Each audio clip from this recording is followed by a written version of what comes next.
ಮಂಡ್ಯ ಜಿಲ್ಲೆಯ ಪ್ರಮುಖ ಜಲಾಶಯವಾದ ಕೃಷ್ಣರಾಜಸಾಗರ ಸಂಪೂರ್ಣವಾಗಿ ಭರ್ತಿಯಾಗಿರುವ ಮೊದಲೇ ತಮಿಳುನಾಡಿಗೆ ಕಾವೇರಿ ನೀರನ್ನ ಹರಿಸಲಾಗುತ್ತಿದೆ ಎಂದು ಆರೋಪಿಸಿ ರೈತರು ಶ್ರೀರಂಗಪಟ್ಟಣದಲ್ಲಿ ಕಾವೇರಿ ನದಿಗಿಳಿದು ಆಕ್ರೋಶ ಭರಿತ ಪ್ರತಿಭಟನೆಯನ್ನ ನಡೆಸ್ತಾ ಇದ್ದಾರೆ. ಇನ್ನು ಶ್ರೀರಂಗಪಟ್ಟಣ ಪವಿತ್ರ ಸ್ನಾನಘಟ್ಟದ ಬಳಿ ಜಮಾಯಿಸಿದ ನೂರಾರು ರೈತರು ನೀರಿನಲ್ಲಿ ನಿಂತುಕೊಂಡೇ ರಾಜ್ಯ ಸರ್ಕಾರದ ವಿರುದ್ಧ ಘೋಷಣೆಗಳನ್ನ ಕೂಗಿದ್ರು. ಇನ್ನು ಪ್ರಮುಖ ರೈತ ನಾಯಕ ನಂಜುಂಡೇಗೌಡ ಅವರ ನೇತೃತ್ವದಲ್ಲಿ ಹಮ್ಮಿಕೊಳ್ಳಲಾಗಿದ್ದ ಈ ಪ್ರತಿಭಟನೆಯಲ್ಲಿ ಭೂಮಿ ತಾಯಿ ಹೋರಾಟ ಸಮಿತಿಯ ಪದಾಧಿಕಾರಿಗಳು ಹಾಗೆ ರೈತರು ಸಕ್ರಿಯವಾಗಿ ಪಾಲ್ಗೊಂಡಿದ್ರು. ಕರ್ನಾಟಕದ ರೈತರ ಕೃಷಿ ಚಟುವಟಿಕೆಗಳಿಗೆ ಹಾಗೆ ಸ್ಥಳೀಯ ಜನಸಾಮಾನ್ಯರ ಕುಡಿಯುವ ನೀರಿಗೆ ಮೊದಲು ಆದ್ಯತೆಯನ್ನ ನೀಡಬೇಕು. ಅದನ್ನ ಬಿಟ್ಟು ಜಲಾಶಯ ಇನ್ನು ಭರ್ತಿಯಾಗುವ ಮುನ್ನವೇ ತಮಿಳುನಾಡಿಗೆ ನೀರನ್ನ ಬಿಟ್ಟಿರೋದು ರಾಜ್ಯ ರೈತರಿಗೆ ಮಾಡ್ತಿರೋ ದ್ರೋಹ ಎಂದು ಪ್ರತಿಭಟನಾಕಾರರು ತೀವ್ರ ಆಕ್ರೋಶವನ್ನ ವ್ಯಕ್ತಪಡಿಸ್ತಾ ಇದ್ದಾರೆ.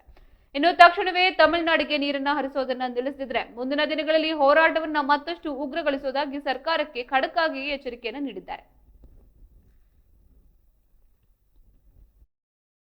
ನೀರು ಬಿಡಲು ತಮಿಳುನಾಡಿಗೆ ನೀರು ಬಿಟ್ಟಿರುವ ರಾಜ್ಯ ಸರ್ಕಾರಕ್ಕೆ ರೈತರಿಗೆ